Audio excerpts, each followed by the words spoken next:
We're still in search and rescue period, and we see that a lot of efforts are put together by the security forces as well as the government of Nepal to uncover the bodies, to find the missing population. It's not over yet, and very complicated to even access some of the geographies. Further north, some of the communities are completely cut out. We cannot even get there to understand what's left, and the damage is way more severe. Further north you go, all the way close to the Chinese border, the damage is insurmountable.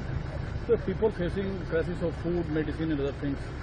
Absolutely. I think what we have started noticing is that the government efforts with the minimal access they have at the moment, as they're still working on search and rescue operations, they're trying to distribute food. We are on standby together with a few other NGOs to provide tarpaulins, some of the transitional shelter capabilities, cooking utensils, food and non-food items such as hygiene kits. As you can imagine, with so much contamination, sanitation is becoming a critical concern. Spread of diseases with lack of potable water and clean water is another one.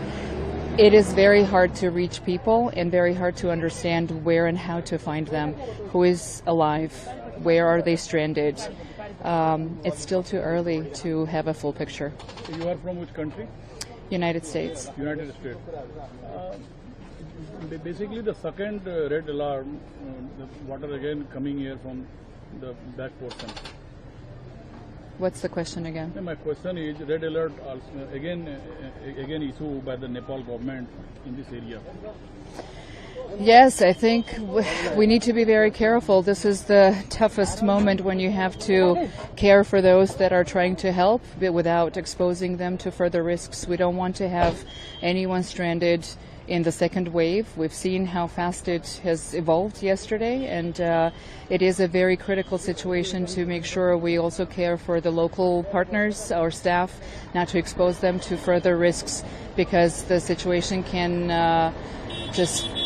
evolve within the next 15-20 minutes and bring even more devastation. So we're tracking it very carefully, following the alert, being very vigilant, and at the same time trying to deliver whatever is possible as possible. The Indian Prime Minister Narendra Modi talked to Nepali Prime Minister, and India also providing the relief items. This is very welcomed, and I think we should be spreading the message that this is the right time for everyone to come together as a humanitarian community, because the devastation is catastrophic. Whether it's India, United States, or other countries that are able to provide either additional support in search and rescue, or how to bring back those to continue lives, those that are alive, how they continue living, how do they rebuild their livelihoods. There are families, thousands of them probably, that have lost livelihoods and have nothing to do, nowhere to go, no income to have. And we're only welcoming those initiatives by the governments, and I think as a humanitarian community we are ready to stand by in support of expanding those efforts. But flood started the part of Tibet, like China. What do you want to say about China? Again, we as a humanitarian community do not differentiate between neighbors, and for us any support, any help that is extended to make it fast, efficient, time does not wait. Lives need to be saved. So how many NGOs working here for the public welfare?